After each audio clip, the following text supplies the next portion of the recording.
Patiño, la presencia de alumnos que han organizado este evento y que es lo que yo quiero destacar, alumnos de mis asignaturas, que se preocuparon por invitar a quienes tengan interés en este tipo de eventos y que sin duda eso es lo que hay que también tomar en cuenta. La Facultad de Derecho es incluyente de este tipo de actos. Los temas que se van a tocar en la mañana del día de hoy son de lo más interesantes. El doctor Sola, que es un experto en cuestiones de derecho constitucional, nos hablará precisamente del litigio, de su forma de regulación a través del litigio, de una serie de circunstancias de carácter constitucional. Pero debo decirle que el doctor Sola es uno de los pilares académicos de la Facultad de Derecho de la Universidad de Buenos Aires, quien más libros ha publicado sobre cuestiones constitucionales. Un experto que en verdad, el que hoy nos visite, constituye un altísimo honor y es un destacadísimo profesor titular en la Universidad de Buenos Aires. Allá fue donde, apoyando a la Universidad de Oaxaca, señor director, en esa actividad anual que realizo con esta Universidad de Buenos Aires, como logramos que nos acompañe el doctor Sola, y a quien sin duda alguna le agradecemos mucho y me referiré a él con más cuidado a la hora de su intervención. También es el caso de que en España, donde, como usted mismo lo ha comprobado, tenemos excelentes relaciones, como nos acompaña el señor doctor Ignacio Torres Muro. Yo le agradezco mucho a la Universidad Complutense, a la Universidad Carlos III, donde fue el primer contacto, para que nos hiciera favor de estar con nosotros sobre un tema que para nosotros, doctor Patiño, resulta un poco impreciso o falta de información, como es el jefe de Estado en países donde hay monarquías debidamente constitucionales, pero que al fin y al cabo resulta un aspecto que se ha discutido inclusive en nuestro país como una posibilidad a futuro. Y por supuesto, en el caso del doctor García, también debo reconocer que Cuba ha mantenido su sistema político desde 1959, como es de nuestro conocimiento. Ese hecho nos obliga a que después de tantos años se tenga que estudiar con cuidado cuáles son las razones que les ha permitido, a pesar de la serie de presiones de países poderosos, mantener su situación política y su evidente circunstancia social que lo hace un país sui generis, no solamente en nuestro continente, sino en el mundo, señor doctor Patiño. Estos destacadísimos docentes de universidades hermanas de España, Argentina y México tendrán comentaristas en también muy destacados maestros nuestros. Aquí estarán con nosotros el día de hoy, por supuesto, el doctor Miguel Ángel Garita, que ya está por aquí. También estará el maestro Pablo Roberto Almazán y sin duda que es además coordinador o representante de los diversos colegios de profesores de nuestra facultad, el doctor Alberto Mondragón. Insisto, señor director, todo esto se debe a su apoyo, a esa actitud incluyente y a esa amistad que cada día se enriquece más, porque siento en Roberto Patiño un verdadero guía para nuestra facultad, guía constructivo y positivo, y qué mejor que ahora, al concluir un semestre, señor director, le reconozcamos su actitud siempre positiva y siempre preocupada por la Facultad de Derecho. En estos hechos y en estos eventos se comprueba plenamente lo que señala. Señor director, con un aplauso le damos a usted las gracias.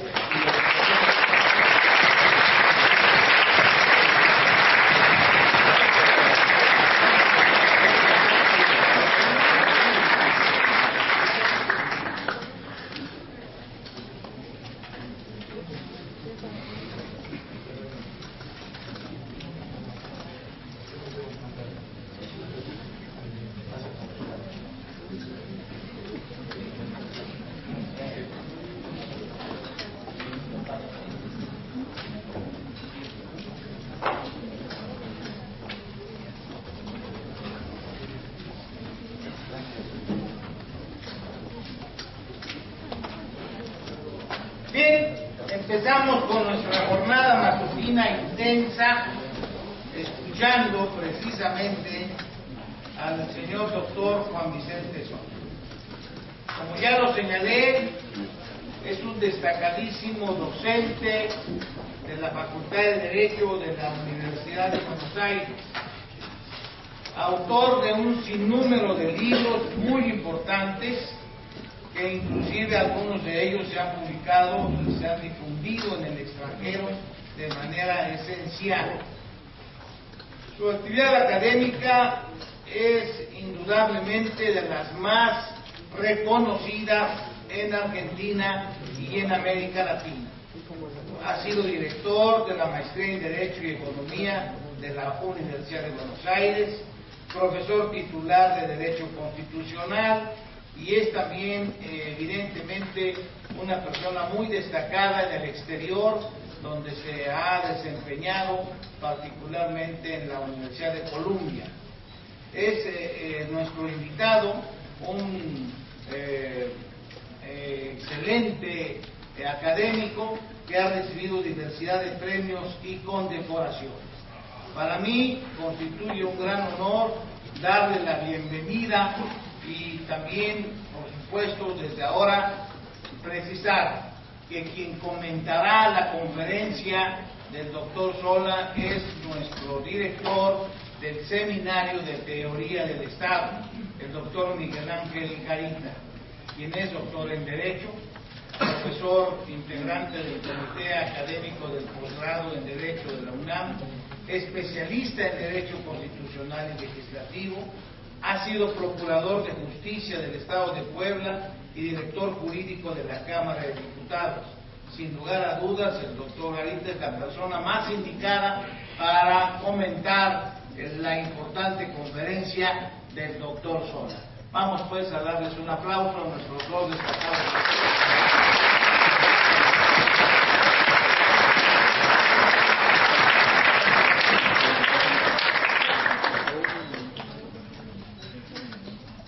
Muchas gracias, doctor López Betancourt. Sus palabras han sido tan afectuosas, creo que prácticamente mi familia las creería completamente. Bueno, sí hay un PowerPoint, pero de todas maneras podemos ir avanzando eventualmente. Permítanme que empiece a contarles una historia, una suave historia. En la ciudad de Buenos Aires hay un río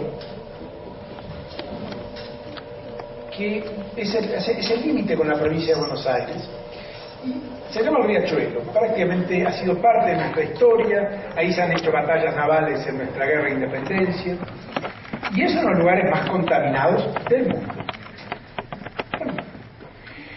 Tan contaminado es que ya en 1875 la Corte Suprema de Justicia, les aclaro por razones históricas, la Corte Suprema de Justicia, el control de constitucionalidad en la Argentina, existen desde febrero de 1863 y sin solución de continuidad hasta el presente. La contaminación era un tema central en la ciudad de Buenos Aires. Sin embargo, era un tema que tanto políticos, legisladores, administradores fracasaron en su limpieza. Es decir, por distintos motivos, de oportunidad política, de desidia, de conflictos interjurisdiccionales, nunca se empezó la verdadera limpieza del Riachuelo. Hasta que un día, algunos residentes de la zona del Riachuelo, un lugar extremadamente contaminado, lugares que llevaban a la marginalidad y a la pobreza, decidieron hacer un juicio contra el Estado, contra el gobierno federal, contra el gobierno de la provincia de Buenos Aires y contra los municipios de la zona. Lo iniciaron como una acción de clase. Ahora, en la Argentina no hay acciones de clase, no hay ninguna ley de acciones de clase. Simplemente lo iniciaron por la experiencia que había y por algunos casos en los cuales los jueces habían empezado a abrir el sistema de lo que llamaríamos una acción colectiva de clase, que es muy común en Estados Unidos, pero también en otros países. ¿Qué hizo la Corte? Para la solución de un problema grave, pero estrictamente no un problema tradicional de los jueces. Los jueces no limpian los ríos. La Corte tomó una decisión siguiendo en el límite de la provincia de Buenos Aires, que aceptara las demandas de las partes y de obligar al gobierno federal y al gobierno de la provincia de Buenos Aires que presentara un plan para la limpieza del suelo. Y ese plan debía ser aprobado por el juez, también aprobado por la Corte, y finalmente empezar a controlar esa limpieza. Esto es un cambio sustancial. En esto la Corte siguió una doctrina que existe en Estados Unidos en el famoso caso Brown. Ustedes recuerdan el caso Brown, famoso, fue el que integró las escuelas, integró racialmente las escuelas, que la Corte Suprema ordenó a los jueces de primera instancia que empezaran los trabajos de integración de escuelas. No bastaba con abrir las puertas, había que construir escuelas nuevas, había que nombrar a otros profesores, había que, bueno, inclusive se movilizaron las fuerzas militares para hacerlo. En este caso fue lo mismo. En este caso, por supuesto, el gobierno federal al principio no hizo nada, y el proyecto tardó muchísimo en aplicarse. Pero después de 3 años de esta sentencia, que por primera vez se ha empezado un plan de limpieza del río. Ahora, ¿por qué esto ocurre? ¿Por qué existe lo que podríamos llamar, son también problemas regulatorios, para que les mejoren la calidad de vida que tienen? ¿Y qué es lo que hacen?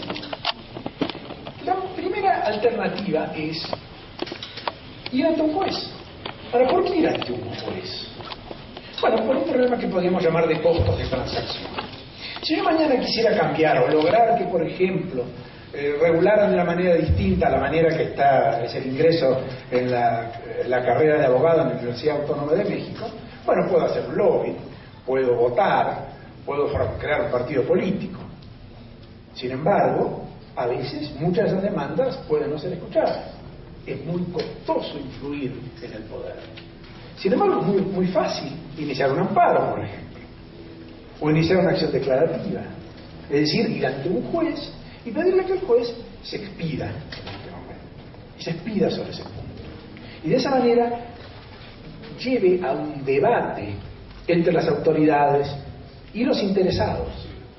Y en ese debate se produzca una decisión.